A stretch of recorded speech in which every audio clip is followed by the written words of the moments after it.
समय की बात है। टीनू नाम की लड़की थी जो स्कूल में दिए गए कार्यों में बड़ी रुचि रखती थी। इस साल टीनू के स्कूल में गर्मी की छुट्टियां पड़ने से पहले उसकी टीचर ने सभी को विभिन्न पक्षियों के चित्र दिखाकर चिड़िया पर निबंध लिखने के लिए कहा था। सभी बच्चों को स्कूल खुलते ही निबंध टीचर को दिखाना था। पक्षियों की रंग-बिरंगी किताब टीनू को बहुत पसंद थी। जब टीचर ने बताया कि उन पर निबंध लिखना है और सबसे अच्छा लिखने वाले को इनाम में वह किताब मिलेगी, तो टीनू खुश हो गई। टीचर ने सभी पक्षियों से जुड़ी कुछ कहानियां भी बच्चों को सुनाई। उसके बाद स्कूल की गर्मियों की छुट्टियां पड़ गईं। यूं तो टीनू हर साल अपनी गर्मी की छुट्टियां बिताने के लिए कहीं न कहीं जाती थी, लेकिन इस साल की छुट्टियों में टीनू रोज पास के ही बगीचे में जाकर पक्षियों और उनके घोंसले देखने लगी।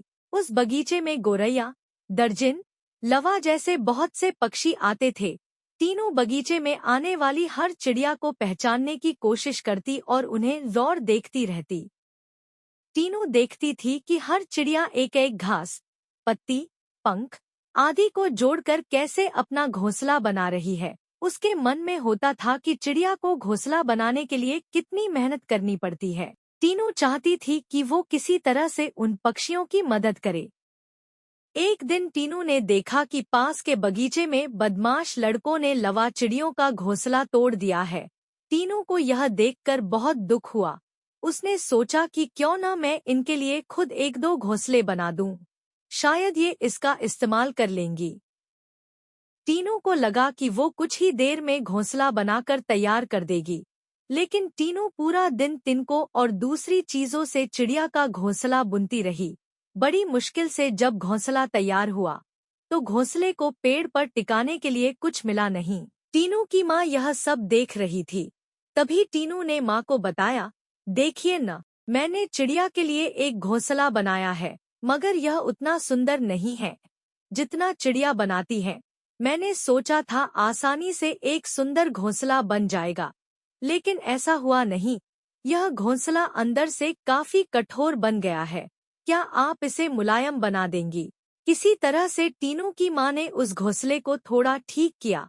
उसके बाद टीनू ने उस घोंसले को धागे की मदद से पेड़ पर टिका दिया। अब बगीचे में बैठकर टीनू लवा पक्षी के आने का इंतजार करने लगी। वो पक्षी बगीचे में आए तो, लेकिन टीनू द्वारा बनाया गया घोंसला उन्होंने इस्तेमाल नहीं किया। टीनू के साथ उसकी माँ भी बगीचे में आई थी। उसने टीनू को उदास देखकर कहा, तुम परेशान मत होना, अभी चिड़िया घोंसले पर आ जाएगी। तभी एक लवा पक्षी ने आकर टीनू द्वारा बनाए गए घोंसले को तोड़ दिया। अब टीनू ने मुंह लटका लिया। तब उसे उसकी माँ ने समझाया कि तुम्हें दुखी नहीं होना चाहिए। देखो, तुम्हारे द्वारा इस्तेमाल की गई चीजों से ही लवा पक्षी अपने लिए घोंसला बना रहे हैं। हो सकता है कि इन्हें दूसरों का बनाया हुआ घोंसला पसंद नहीं आता हो। दुखी मन से टीनू ने कहा, माँ, मैं अपने स्कूल के निबंध में यह सब कुछ लिखूंगी।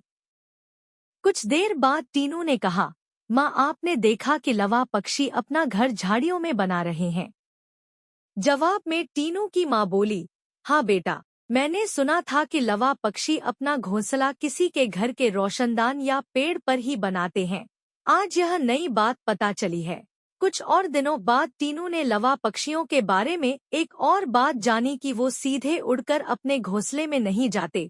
घोंसले से कुछ दूर ठहरकर इधर-उधर कूदते हुए वो अपने घोंसले तक पहुँचते हैं, ताकि किसी को उनके घोंसले का पता न चले। थोड़े ही दिनों में स्कूल की गर्मियों की छुट्टियां खत्म हो गईं। टीनू ने स्कूल जाकर लवा पक्षी के बारे में लिखा और निबंध प्रतियोगिता जीत ली। इनाम में मनपसंद चिड़ियों वाली किताब मिलने पर टीनू खुश हो गई। प्रतियोगिता जीतने के बाद भी टीनू रोज चिड़ियों की चहचहाहट सुनने के लिए उस बगीचे में जाकर घंटों बैठती है, मानो उसकी चिड़ियों के साथ दोस्ती